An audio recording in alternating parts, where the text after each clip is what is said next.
Hello Luna Letter Tarot မှာပြန်လဲကြိုဆိုပါရစေဒီနေ့လုပ်ပေးထားတဲ့ reading လေးကကိုတွေးနေတဲ့သူအပေါ်မှာကိုတယောက်တည်း delusional ဖြစ်နေရလားကိုကပဲဒီလိုဖြစ်နေရလားသူကရောကိုပေါ်ဘယ်လိုမျိုးစိတ်ခံစားချက်ရှိလဲအဲ့လိုမျိုးဟာလေးတွေကိုအဓိကကြည့်ပေးထားတယ်ပြီးတော့သူနဲ့ကိုနဲ့ဘာဆက်ဖြစ်လာနိုင်မလဲပေါ့နော်အဲ့ဟာလေးတွေကိုကြည့်ပေးထားတယ်ဆိုတော့ခဲရန်လေးရဲ့ကလစ်လေးရဲ့ moonstone crystal လေးရဲ့ကိုစိတ်ထဲမှာနှစ်သက်တဲ့ကိုစိတ်ကဆွဲဆောင်ဆုံးဟာလေးကိုရွေးပြီးတော့ခါကြတော့ reading လေးကိုစကြည့်လို့ရပါပြီရှင် Hello Pi 1ဒီခဲရန်လေးကိုရွေးချယ်ထားတဲ့သူလေးရဲ့အတွက် reading လေးကိုစပါမယ်နော်အဲ့တော့ကိုယ့်ရဲ့အခုလက်ရှိ energy မှာကိုဒီလိုဖြစ်နေရလားငါတည်းဒီလိုဖြစ်နေရလားသူကငါဘယ်လိုခံစားချက်ရှိရလဲသူနဲ့ငါထင်တဲ့ဟာတွေကတကယ်လားပေါ့နော်သူရဲ့ signal တွေကငါ့ကိုပြနေ signal တွေကတကယ်လားအဲ့လိုမျိုးတွေနဲ့ကိုဘာသာကိုတွေးပြီးတော့မွန်းကျက်ပြီးတော့စိတ်တွေညစ်နေရမျိုးတွေ့ရတယ်ပေါ့နော်အဲ့တော့ကိုနဲ့သူနဲ့ဒီတစ်ဖက်လူနဲ့ကိုကကိုတအားပင်ပန်းနေတဲ့အချိန်ကိုတအားစိတ်ညစ်နေတဲ့အချိန်မှာတွေ့ခဲ့ရတဲ့ပုံစံမျိုးဖြစ်နေမယ်ကိုရဲ့အခြေအနေကိုရဲ့စိတ်အခြေအနေကလုံးဝစိတ်ညစ်လိုက်တာဒါမှမဟုတ်ရှင်ကိုက relationship တစ်ခုတည်းကနေကိုမှစထွက်လာတဲ့ပုံစံမျိုးပေါ့နော်ကြိုးချိန်မွားနေတဲ့အခြေအနေမှာသူနဲ့တွေ့တာပေါ့သူကလုံးဝကိုအတွက်တော့ like he is the one အဲ့လိုပုံစံမျိုးခံစားခဲ့ရလိမ့်မယ်ဒါပေမဲ့ပေါ့နော်ကိုနဲ့ deal လုပ်နေတဲ့တစ်ဖက်လူကသူကလေ manipulation လုပ်နိုင်တဲ့သူပေါ့နော်လုပ်တတ်တဲ့သူပုံစံမျိုးသူကကိုလိုချင်တဲ့ပုံစံမျိုးကိုဒီလူတယောက်ကိုသူသဘောကျတယ်သူစိတ်ဝင်စားသွားတယ်အဲ့ဆိုလို့ရှိရင်ဒီလူကဘာကြိုက်တယ်လဲဘယ်လိုစကားတွေပြောလို့ရှိရင်ကိုယ့်ဘက်ပါလာမလဲအဲ့လိုမျိုးကောင်းကောင်းကြီးလူတယောက်ကိုနားလဲတဲ့သူမျိုးပေါ့နော်ပြီးတော့သူကလေတအားကြီးတော့ယုံကြည်ရတဲ့ပုံစံမျိုးတွေမှာမပါဘူးပေါ့နော်ပြောရမယ်ဆိုလို့ရှိရင်တော့ကိုကလုံးဝယုံကြည်ပြီးတော့ခါကြတော့သဘောကျလို့ရမယ်သူပုံစံမျိုးမဟုတ်ဘူးเนาะဒါလေသူကဝေးရှောင်တဲ့ပုံစံမျိုးပေါ့เนาะအခုကိုကဒီလိုရှင်နေဖြစ်နေရဆိုတာလေသူကကိုဒီလိုဖြစ်အောင်လို့လုံးဝ plan နဲ့လုပ်ထားတဲ့ပုံစံမျိုးသိလားအဲ့လိုပုံစံမျိုးတွေ့ရတယ်ကိုဒီလိုရှင်နေဖြစ်အောင်လို့သူကတမင်တကာလှုပ်ထားတဲ့ပုံစံမျိုးပေါ့နော်ဆိုတော့ဒီခဲရလေးကိုရွေးချယ်ထားတဲ့သူတွေအနေနဲ့ဒီကိုနဲ့တစ်ဖက်ကိုနဲ့ဒီလိုနေတဲ့တစ်ဖက်လူကိုဘယ်လိုပြောရမလဲအခြေအနေတွေပုံဆိုးလာခဲ့ရှောင်တဲ့နေပေါ့နော်ဘာလို့လဲဆိုတော့ဒီလူတွေကကိုယ်ထားခဲ့ဖို့တို့ကိုနဲ့ဆက်ဆံရေးကိုရက်တက်လိုက်ဖို့အတွက်သူတို့မှလုံးဝဝင်မလေးဘူးကွာထားပါတော့ဒီနေ့မှာပေါ့နော်ဒီနေ့သူနဲ့သူနဲ့အကြည့်ချင်းနေဆုံးလဲsignal တွေပြရတယ်ပြုံးပြရတယ်ဘာရှိလိမ့်မယ်ကွာဒါပေမဲ့နောက်နေ့ကျရင်သူမဟုတ်တဲ့အတိုင်းပဲသူကသူကိုပလစ်လိုက်တာပေါ့နော်သိရမလားကိုနဲ့သူနဲ့လုံးဝမသိတဲ့ပုံစံမျိုးအဲ့လိုမျိုးဖမ်းလိုက်မဲ့ပုံစံမျိုးကြီးရှိရဆိုတော့ဒီခဲဟန်လေးကိုရွေးချယ်လိုက်တဲ့သူတွေအနေနဲ့ကိုအတွေးတွေနဲ့ကိုပိတ်မနေနဲ့ပေါ့နော်ဒါဒီလိုဖြစ်နေရလဲမဟုတ်ဘူးသူကဒီလိုဖြစ်အောင်ကိုလှုပ်ထားတဲ့ပုံစံမျိုးပြီးတော့သူ့ရဲ့ပုံစံကိုကမင်းကိုအကုန်လုံးနားလည်ပေးနိုင်ပါတယ်မသိရင်ကွာ तू ကကို့အကြောင်းကိုလုံးဝသိတဲ့ပုံစံမျိုးပေါ့ကွာကို့ကိုနားလည်ပေးနိုင်တယ်ကိုယ့်ရဲ့စိတ်ခံစားချက်တွေကိုလည်းလုံးဝနားလည်ပေးနိုင်တဲ့လူပုံစံမျိုးလို့ကိုကထင်ကောင်းထင်သွားလိမ့်မယ်ဒါပေမဲ့တကယ်တော့အဲ့လိုမဟုတ်ဘူးပေါ့နော် तू က तू လိုချင်တာရှိတယ် तू လိုချင်တာယူပြီးတော့လို့ရှိရင်ကိုကိုထားခဲ့လိုက်ဖို့ပေါ့နော်ဒီလိုမျိုးအခုပုံစံအနေထားကိုရက်ပြစ်လိုက်ဖို့ तू ကဝင်မလေးပေါ့နော်ဆိုတော့တန်ပြီးချင်တာဒီလူကိုဘက်ကနေပဲစပြီးတော့ဒီဖြစ်နေတဲ့ဒီ situation ကြီးကိုကွာကိုဘက်ကနေပဲစပြီးတော့ရက်တန့်လိုက်ပေါ့နော်ဘာလို့ဆိုတော့ကိုအတွက်ကောင်းတဲ့အရာဖြစ်လာမယ့်ပုံစံမျိုးမရှိဘူးကွာဆိုတော့ပြီးချင်တဲ့ message လေးကိုရလိမ့်မယ်လို့မျှော်လင့်ပါတယ်နော် Hello ဒီကလစ်လေးကိုရွေးချယ်ထားတဲ့သူတွေအတွက် reading လေးကိုစပဲပေါ့နော်ခုလက်ရှိမှာကိုယ့်ရဲ့ energy ဒါမှမဟုတ်ကိုယ့်ရဲ့ပုံစံကလေငါရဲ့စိတ်ခံစားချက်တွေကိုတော့ထိခိုက်အောင်မလုပ်ဘူးပေါ့နော်လုပ်ခွင့်လည်းမပြုဘူးဘယ်လိုပြောရမလဲဒီကလေးလေးကိုရွေးချယ်ထားတဲ့သူတွေကလေ အပြင်အကိုစိတ်ထဲမှာကွာဝမ်းနေနေရတယ်ဆိုရင်တော့လုံးဝအပြင်မှာလုံးဝထုတ်မပြမဲ့သူမျိုးပေါ့နော်ပြီးတော့ဒီကိစ္စတစ်ခုကမသေးကြဘူးဆိုရင်လုံးဝမလုံးမဲ့ပုံစံမျိုးပေါ့နော်အဲ့လိုမျိုးပုံစံလေးတွေ့ရတယ်ကိုကအဲ့လိုဖြစ်တယ်ဆိုတာအကြောင်းမဲ့ဖြစ်တာမျိုးလည်းမဟုတ်ဘူးပေါ့နော်ကို့မှာအရင်တော့ကလေအတိတ်မှာပေါ့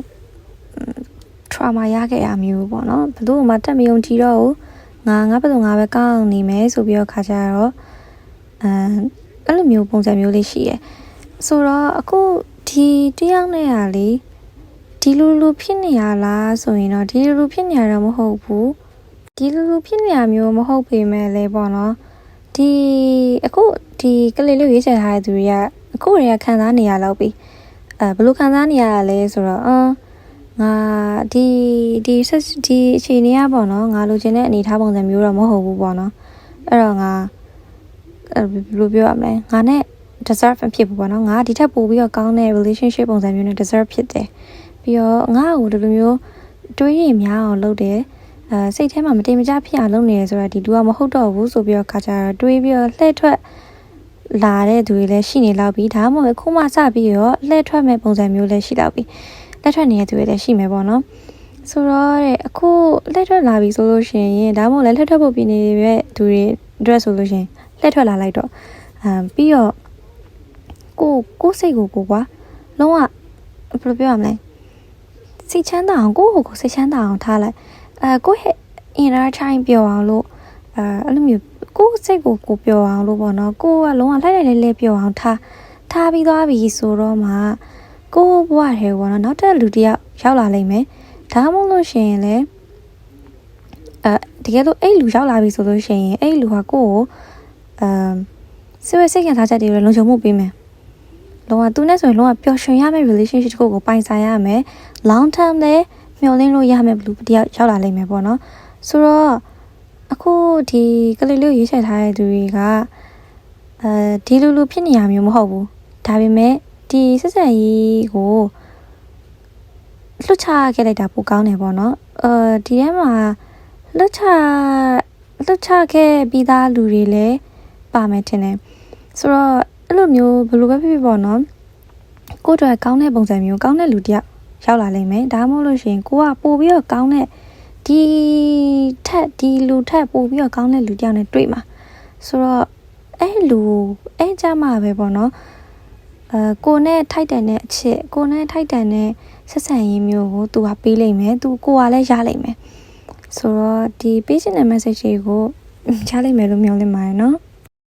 Hello ဒီ Moonstone လေးကိုရွေးချယ်ထားတဲ့သူလေးအတွက် reading လေးကိုစတင်ပေးပါမယ်ရှင်အခုပေါ့နော်ကိုရဲ့လက်ရှိ energy ကကိုအခုတွေးနေတဲ့လူနဲ့ပတ်သက်ပြီးတော့ပေါ့နော်နှစ်ယောက်ရှင်ကြည့်လိုက်မယ်ဆိုရင်ကိုကပို့ပြီးတော့ပေးနေရမျိုးတွေ့ရတယ်ကွာဘယ်လိုပြောရမလဲ तू ကကိုစိတ်ဝင်စားတယ်ဒါပေမဲ့တိတ်ပြီးတော့မဖော်ပြဘူးကွာဒါပေမဲ့ကိုကတော့အဲ့လိုမဟုတ်ဘူးतू ကကိုကသူ့ကို care လုပ်ပေးတယ်ကိုကသူ့ပို့ပြီးတော့ပေးရဲ့ဆက်ဆံရေးပုံစံမျိုးပေါ့နော် give and take ကလုံးဝမမျှဘူးကွာပြီးတော့ဒီလူကိုပေါ့နော်ဒီလူကိုဆက်ပြီးတော့ဖတ်တွယ်ထားမယ်ဆိုလို့ရှိရင်ကိုကပဲနာကျင်ရလိမ့်မယ်အချိန်ကြာလာလေကိုကပဲပူလောင်ရလိမ့်မယ်ကိုကအခုတကယ်တော့နော်ဒီ Moonstone ရွေးချယ်ထားတဲ့သူလေးတွေကဒီ relationship ကနေပြီးတော့လေဒီ situationship ကနေပြီးတော့ပေါ့နော်လှည့်ထွက်ရမယ်သူတွေဘာဖြစ်လဲဆိုတော့ကိုကဓာကြီးကိုမကောင်းမှန်းလည်းသိရကွာကိုအတွက်အကျိုးမရှိမှန်းလည်းသိနေပြီဒါပေမဲ့ကိုကဒီလိုမျိုးလုပ်ပေးနေရတာကိုပျော်နေတဲ့ပုံစံမျိုးတွေ့ရတယ်ဆိုတော့လေဒါပေမဲ့လည်းပေါ့နော်ကိုယ့်ထက်ကောင်းတာလည်းမရှိဘူးပြီးတော့လေဒီ Moonstone လေးကိုရွေးချယ်ထားတဲ့သူတွေအနေနဲ့လေတော်တော်လေးလှတဲ့သူတွေလို့တွေ့ရတယ်ပေါ့နော်ဒါပေမဲ့ကိုနဲ့ဒီလုံးနေတဲ့တစ်ဖက်လူကတော့လေသူကအဲ့ဒါကိုလည်းသိရကွာဒါပေမဲ့သူကရေရှည်မှအဆင်မပြေဘူးကွာရေရှည်မပြောနဲ့အခုအရောင်မှသူကတိတ်ပြီးတော့ဘယ်လိုပြောရမလဲ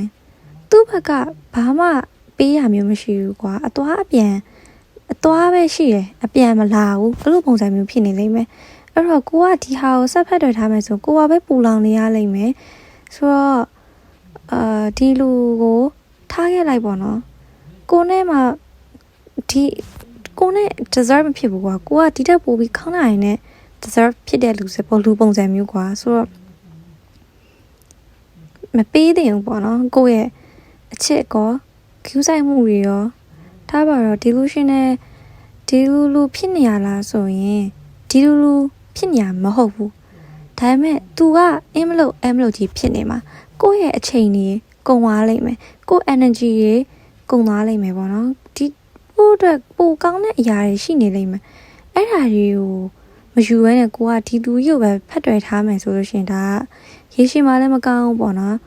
ဆိုတော့နောက်မှရနေရလိမ့်မယ်ပေါ့အော်ငါဒီလူကြီးကိုဖတ်တွယ်ထားခဲ့မိရဟိုတယောက်လာပြောတော့ငါလက်ခံလိုက်ရမှာဆိုပုံစံမျိုးပေါ့နော်အဲ့လိုမျိုးလေးဖြစ်သွားလိမ့်မယ်ဆိုတော့ပြောချင်တာကတော့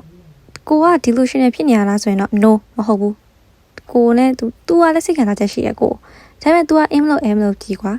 သူကစုကတော့မှအဆင်မပြေဘူးဆိုတော့